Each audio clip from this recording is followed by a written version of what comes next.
Support Narrative's independent journalism at patreon.com/narrative and check out our podcast wherever you get your podcasts. And don't forget to subscribe and download.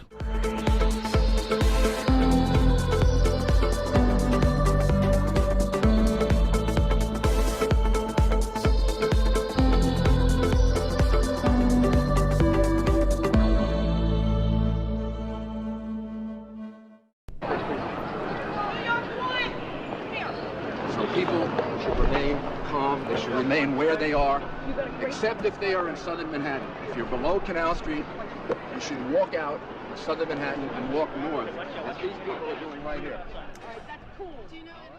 That was the moment that defined how the world knew Rudy Giuliani up until very recently. A myth made in real time, beamed into the homes of millions of people around the world, and an enduring image, ultimately, one that really belied his true actions and intentions back then, and also his track record as a mayor in New York City, which some people credit as being pretty amazing, but others will disagree that he was that good a mayor. Now he's under investigation again, as you know, by the very prosecutor's office that he used to run, the Southern District of New York. He's no longer America's mayor. That's no longer his starring role. Now his role is Donald Trump's bagman or Donald Trump's errand boy, running around the world doing all sorts of shady deals for the President of the United States. We've seen his handiwork in Ukraine, and I'm going to explain to you tonight how his work and Donald Trump are engaged in something similar but different in Libya. It involves Libya's massive oil supplies. It involves them manipulating our own foreign policy here in the United States to their own will, to their own, to their will, or maybe Putin's will, who knows, but in order to get that oil, that really rich oil, out of Ukraine. Good evening, everybody. Welcome to Narrative Live. We have a special report tonight and a special day because in just a few minutes from now, maybe 40 minutes from now, they're going to start marking up the impeachment resolutions, the articles of impeachment. Long time coming for many people I know who are fans of this show, and many of my friends in this weird social media world that we've created over the last 3 years, which has been, I always say this, the biggest crowdsourced investigation in history.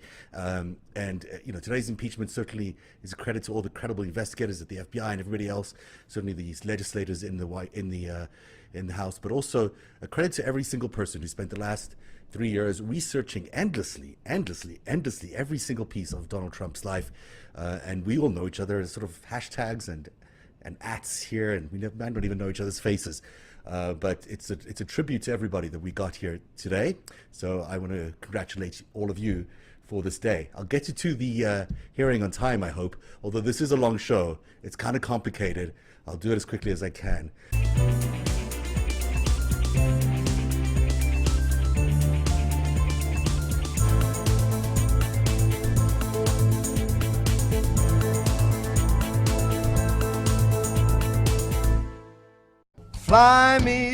We begin in Saint-Jacques-Cap-Ferrat, a monument to excess situated halfway between Monaco and Nice on the French Riviera, and a magnet for celebrities and moneyed people of all types. In June 2016, even the somewhat jaded local media was curious about the wedding du jour. Here's the bride now, the 21-year-old Anastasia Fuchs, wearing a $5,000 dress, and that's her father by her side, Pavel Fuchs, the Ukrainian oligarch, who's said to be worth as much as $270 million. He's an ally of Vladimir Putin and also reputed to be a corporate raider. He's got into a lot of trouble. He's been barred from the US. He's facing fraud charges in Moscow. And, of course, he's a friend of Donald Trump and Rudy Giuliani. Absolutely gorgeous. Absolutely no expense spared for a wedding spectacle which had everybody asking questions. You see, the bride was dating a nice Jewish boy from Ukraine. They were expected to get married. Then she abruptly decided to break up with him and marry her groom, and yet she wouldn't even show her groom's face on her Instagram account. Who is he? Masoud Abdel Hafiz. If you recognize the name, that's because his grandfather was Muammar Gaddafi's right-hand man, sort of the henchman for Gaddafi. They fled Libya to Egypt when Gaddafi died, and then Masoud and his brother Ahmed finally moved to London, where they set up shop and lived normal lives. Turns out Mr. Abdul Hafiz had come into a supply of Libyan oil, which needed distribution. Not just any Libyan oil, ISIS Libyan oil. And so it seems that Anastasia was married off as something of an insurance policy.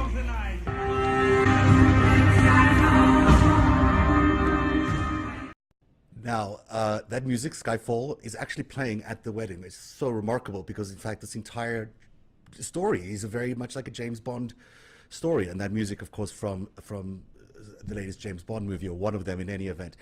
The reason I say it's like James Bond is because Pavel Fuchs really is I think he might actually be a real Secret Service agent for the Russians. He operates like one. Many people speculate he is.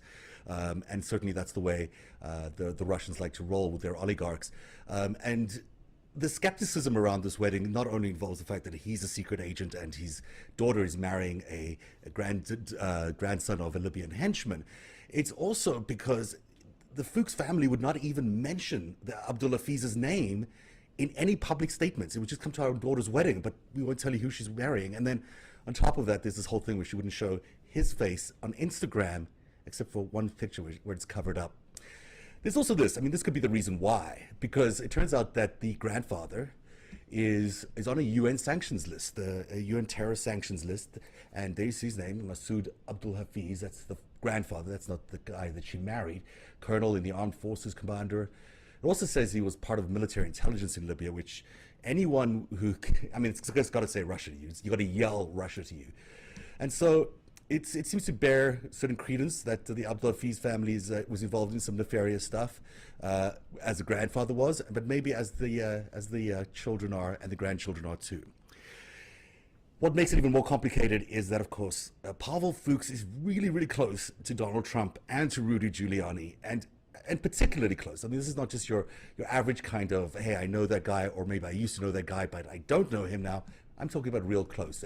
In fact, my findings are that Donald Trump, his associates, and his family have had business ties in some form or another with Pavel Fuchs for over a decade, dating back to 2004, in fact, which sort of places it around the time that those casinos went bankrupt.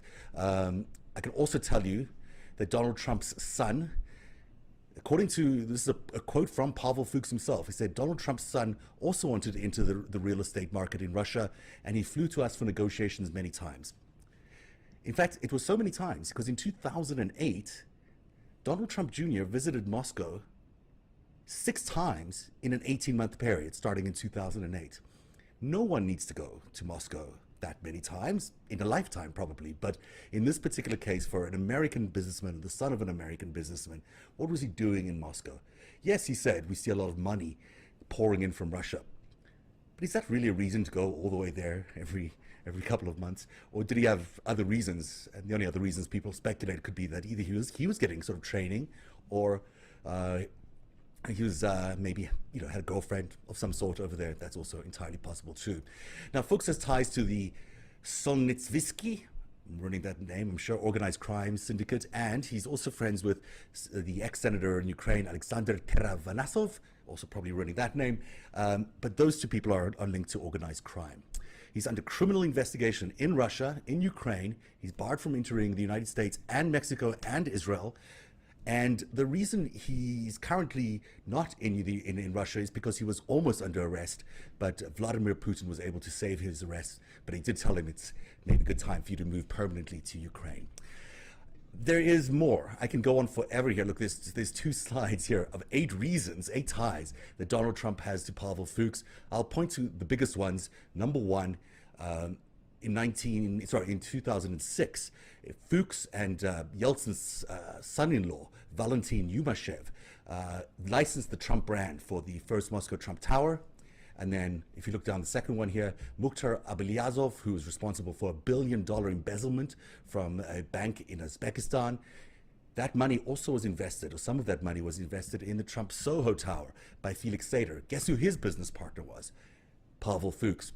It goes on and on. On the second slide here, and I'll put these up somewhere for you guys to check out yourself.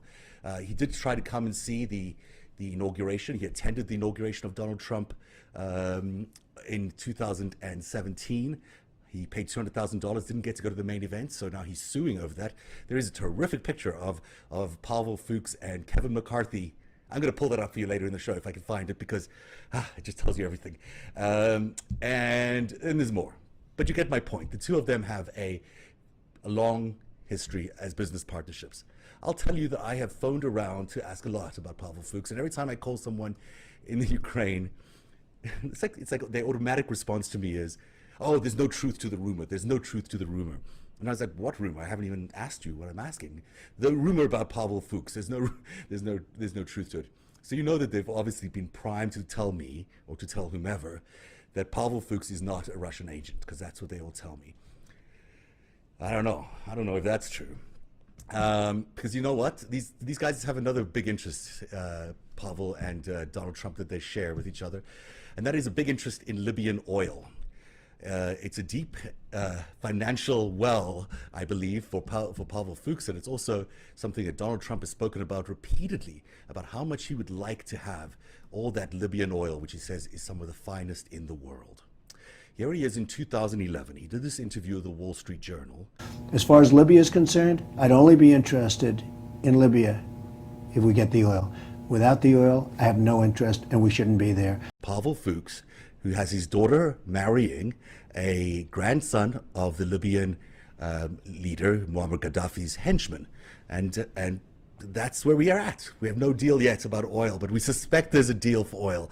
Why do we suspect there's a deal for an oil? Because it sort of happened in this way. It comes out of the Ukrainian media. There was a story that was planted, I believe, by the Russians, which explains exactly how Pavel Fuchs was able to get his hands on that oil through this marriage. And here's how the Ukrainian media at least tell the story. Muammar Gaddafi met his fate hiding in a sewer duct on the side of a Libyan highway. The tragic circumstances of his death are well known, but what isn't as well known is that his death left a power vacuum into which all sorts of bad players flowed. Some of Gaddafi's loyalists fled into exile, but they returned a few years later to get the oil. And on the ground, they formed an alliance with ISIS. They managed to capture 13 oil fields. Suddenly, the militias and ISIS were sitting on millions of barrels of black gold, and they had no way to get it to market. They needed someone with name recognition and connections. So this is where the story gets a little bit murky, a little bit hard to believe, because I can't really imagine that this is the sequence of events that led to this international deal. But let's say it is, and let's tell you the story anyhow. Abdul Hafiz was attending school in London. One of his classmates was Anastasia Fuchs. They were good friends. He told her about his problem, the fact that he had all this oil that he needed to get to market. She called her father, Pavel, and asked for a favor. Pavel obliged, and he met Masoud at a London hotel. And Masoud asked him for a couple of tankers, as one does when you're talking to a real estate mogul. Lucky for him, Pavel Fuchs came through. He was able to hatch a plan. In Libya, there was one guy, Khalifa Haftar, who basically controlled the access to the ports. Nothing left or arrived without his approval. Khalifa Haftar was sponsored by Vladimir Putin. Super convenient for Fuchs, because he knew Putin really well. And that is how Masoud Abdul Hafid and his bride Anastasia Fuchs happened to get married in June 2016 over barrels of oil which funded ISIS.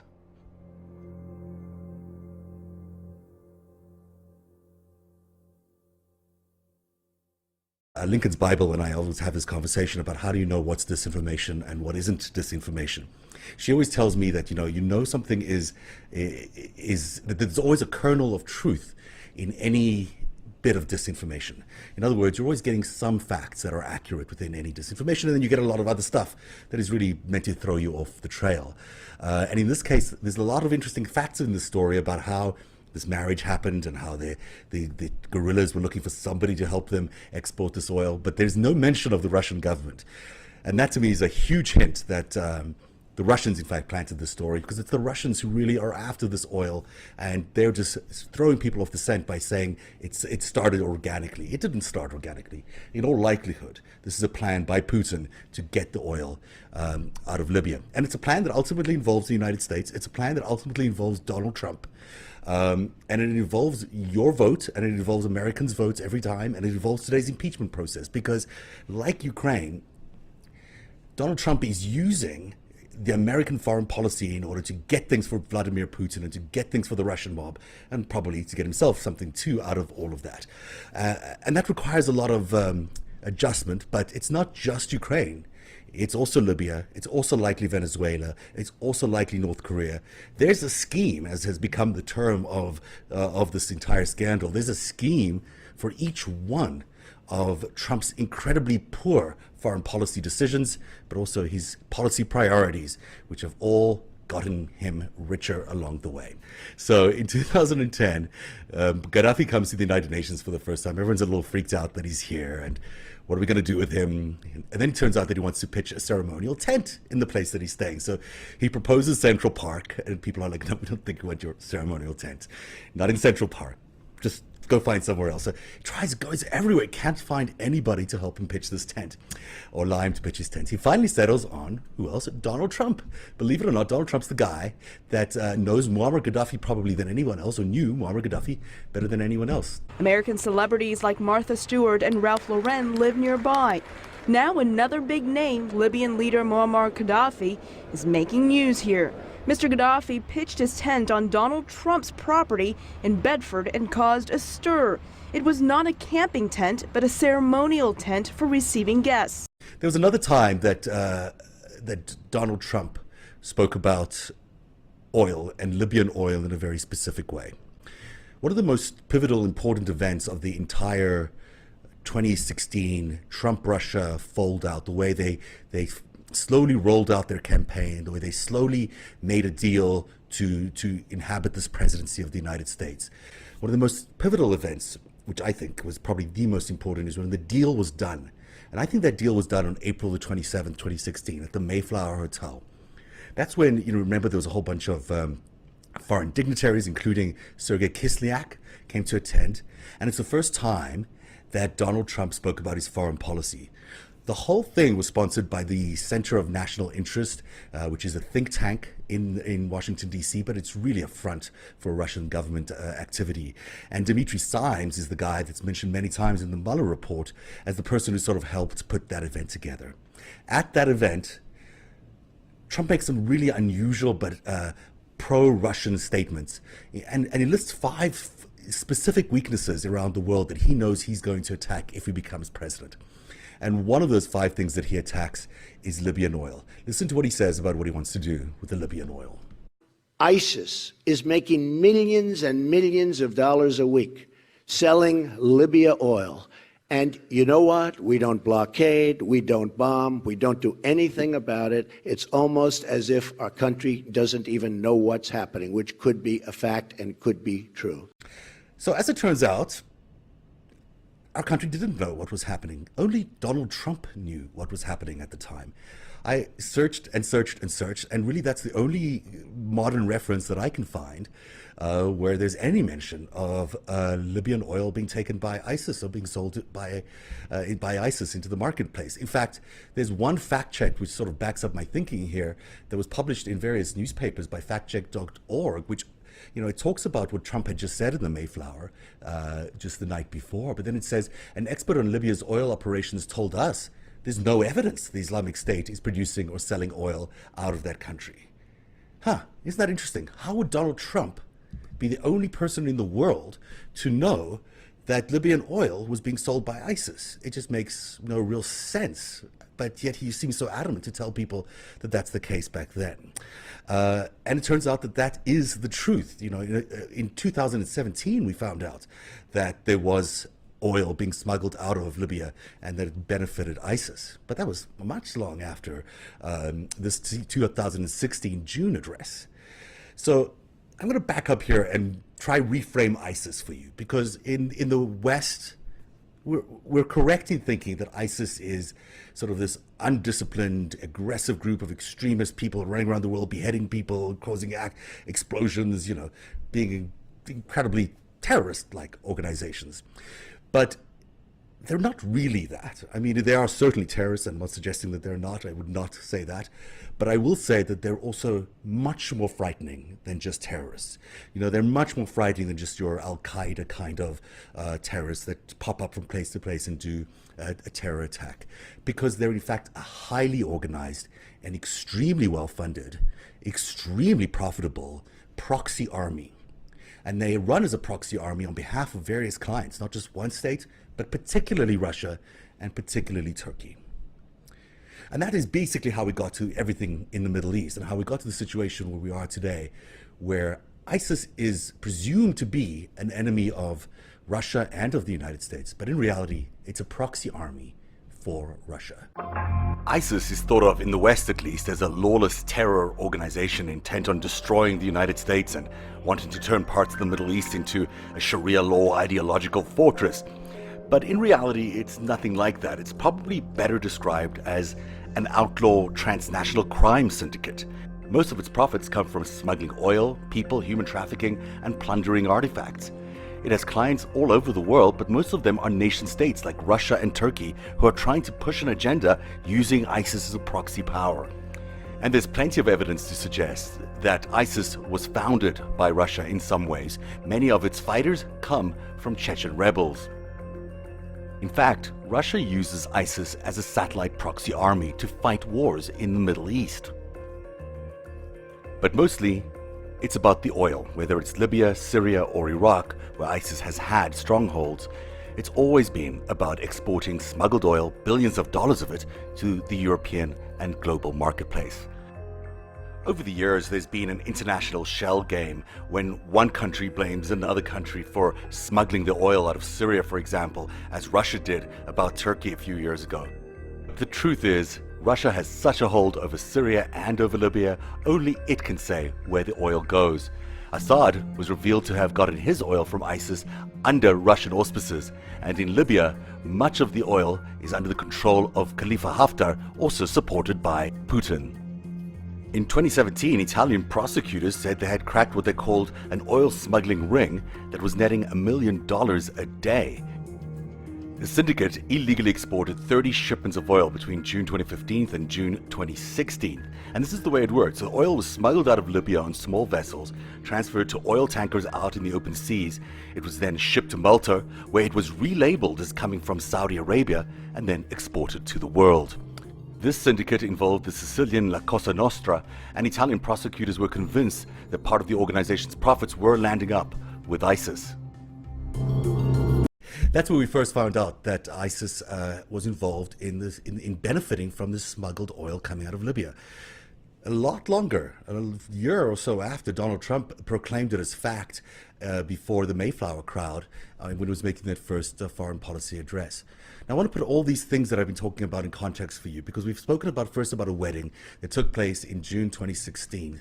Let me throw this up here and see, as cheesy as this might look, I can walk you through this thing right over here. That's the article where they explain Donald Trump making that address in April 2016, and they talk about there being no real facts about it. Next to it in June 2016, which is right over here, I guess, is the wedding. That's when the wedding happens in June 2016. Above it is an article explaining how ISIS was making $1 million a day between June 2015 and June 2016. By smuggling that oil. But that article is actually dated August 2017, which is also when the kingpin, who was the smuggling kingpin out of Libya, was arrested. So that story really broke in August 2017, even though the investigation ended in June 2016 at around the same time that this wedding took place between the daughter of Pavel Fuchs and Masoud Abdul Hafiz.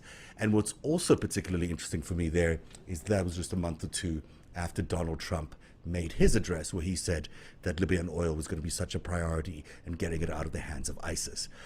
So you certainly see a sequence of events that may or may not be tied. It's so hard at these things to be able to predict exactly, where the money's flowing, how it's flowing. We do know that around that same time, sort of we're talking about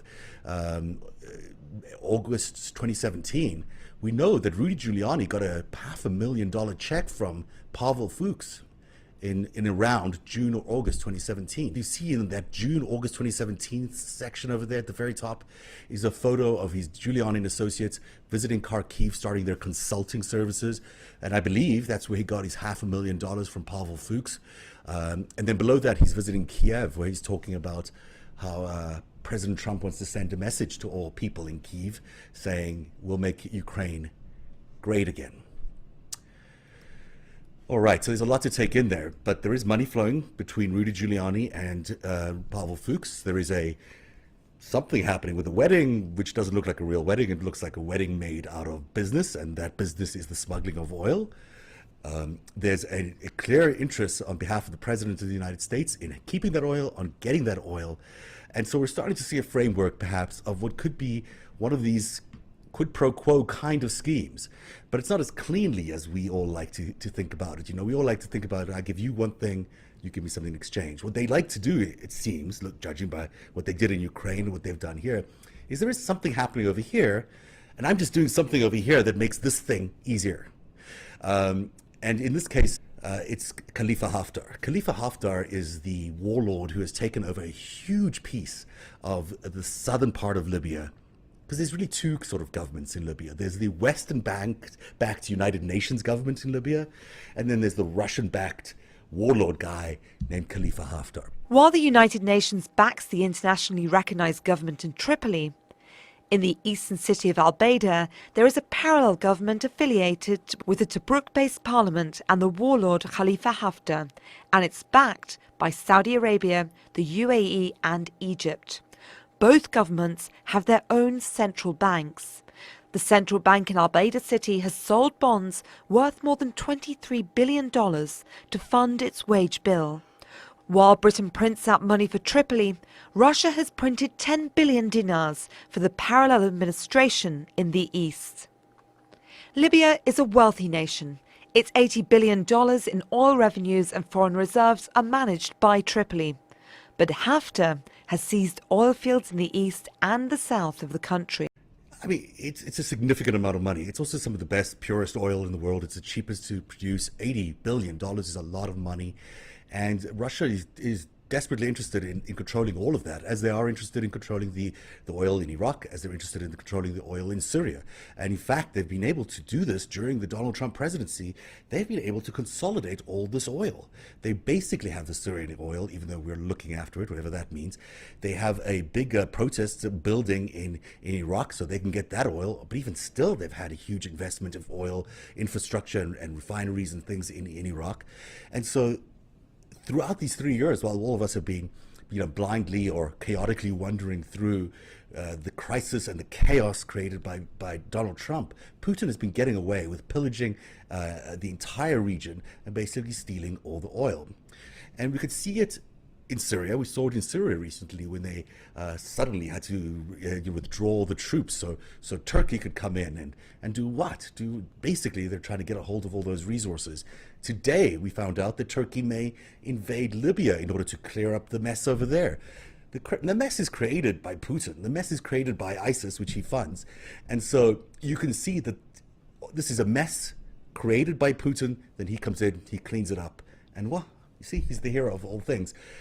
And we know this because out of the blue in, I think, April this year, Trump decided that he was switching sides. And this wasn't big news because there's so much else going on, but he decides he switched his side. So up until now, the United States government has been fully supportive of the United Nations-backed government in Tripoli, which is the one that sort of the world respects. However, there is, as they mentioned over there, a different government that's controlled by Khalifa Haftar, that's backed by Russia, Saudi Arabia, the UAE, probably Israel, as we start to know these alliances, probably Turkey, as we know these alliances. And suddenly, out of the blue, Trump decides he's switching sides. He's going to endorse Khalifa Haftar on his own. Just decides he was going to do it. No questions asked. Not having to feel responsible for anybody else. It says here, President Trump on Friday abruptly reversed American policy towards Libya, issuing a statement publicly endorsing an aspiring strongman in the battle to depose the United Nations-backed government. It also says here, Secretary of State Pompeo said in a statement a few days after Mr. Haftar's militia began its attack that the administration at the highest levels had made clear that we oppose the military offensive. So he was going against what Pompeo was saying. Trump just decided out of the blue that he's going to back the Libyan strongman, Khalifa Haftar, and basically try to get him to install himself as the leader of Libya and kick out the United Nations government over there. Now, I mean, I don't think Donald Trump has a particular interest in Libya other than he wants the oil. He said as much, like he's not there for any other particular reasons. In the midst of everything that he's been facing, this wouldn't be a priority. The only reason this would be a priority is if he was getting something out of it, right? If either his buddy, Putin, who he must be partners with, he's getting something out of it, or he's getting something out of it, or he wouldn't bother. Why would you suddenly switch sides? Why would you suddenly go from the United Nations-backed governments to a warlord? It makes no sense. So my feeling is, and it's a theory that I think needs investigation. I think that there's enough circumstances here, enough pattern. We talk about fact patterns a lot these days, and for good reason. I think there's a real fact pattern here, which suggests that Trump has made a lot of money off the sale of Libyan oil. Now, that same money has gone to fund ISIS. And, it boggles my mind that the President of the United States can have anything to do with funding ISIS, anything at all to do with funding ISIS, when so many brave American soldiers have died fighting ISIS. That the war on terror, which has captured our imagination for the last 20, 30 years, has caused so much death and destruction. How an American president can have anything to do with that is beyond my scope of comprehension. It drives me so nuts. But it appears that there's something here, or he wouldn't have flipped sides like that. He wouldn't have suddenly endorsed Khalifa Haftar. He would have had to do it for a good reason. And there's more to the story. I also couldn't find confirmation of this. I found only one spot, that says that Haftar has actually been issued an arrest warrant because of his activities for war crimes, really, essentially.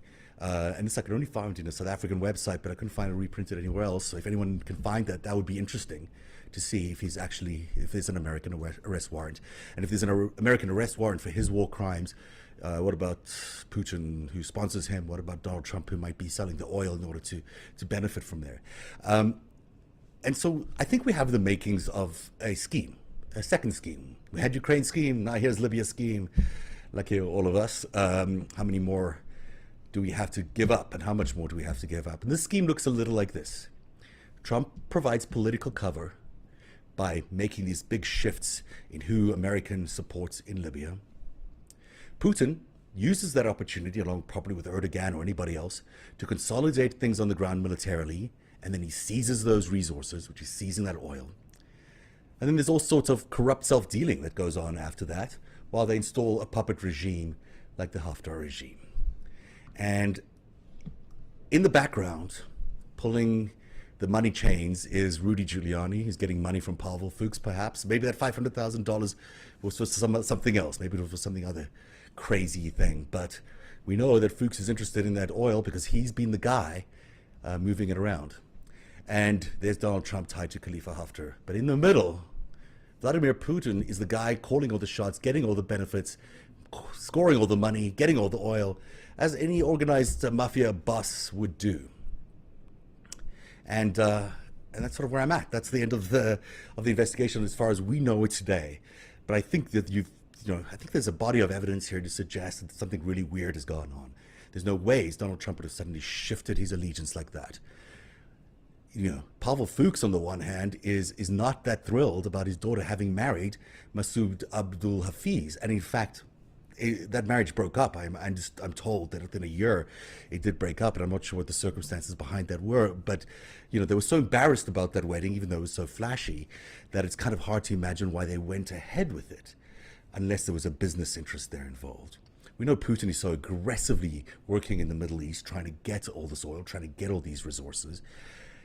how many times has this been going on in the 3 years? And every time Donald Trump has been, gaslighting the nation or scandalizing the nation day after day after day, while all this kind of behind the scenes stuff has been going on, where Russia takes over the oil in Iraq or Libya or Syria, or Turkey suddenly decides it wants to invade party X, Y, or Z, or in Saudi Arabia, where we know there's been a nuclear scandal, or in Venezuela, where there's been a gas scandal, oil scandal again.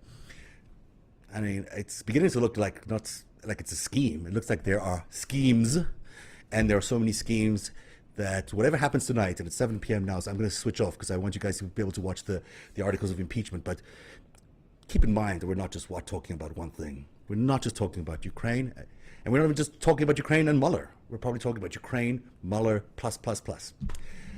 Thanks very much for watching. Enjoy watching the articles of impeachment. I actually am super excited that this is happening. I hope everybody really starts focusing on these senators, not in a vindictive, attacking kind of way. I think we got to work on their conscience. There's 22 of them that are up for re-election. Let's find out who they are, and let's see if we can talk them into doing the right thing for history and keep exposing all this incredible corruption. Because, the oil in Libya belongs to the people of Libya. It doesn't belong to Russia, and it doesn't belong to Khalifa Haftar, and it certainly doesn't belong to Donald Trump.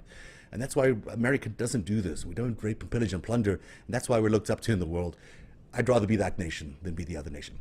Patreon.com/narrative. It's where you can donate and support Narrative at $5 a month or more. Patreon.com/narrative.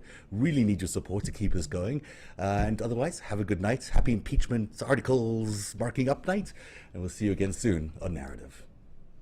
Support Narrative's independent journalism at patreon.com/narrative. And check out our podcast wherever you get your podcasts. And don't forget to subscribe and download.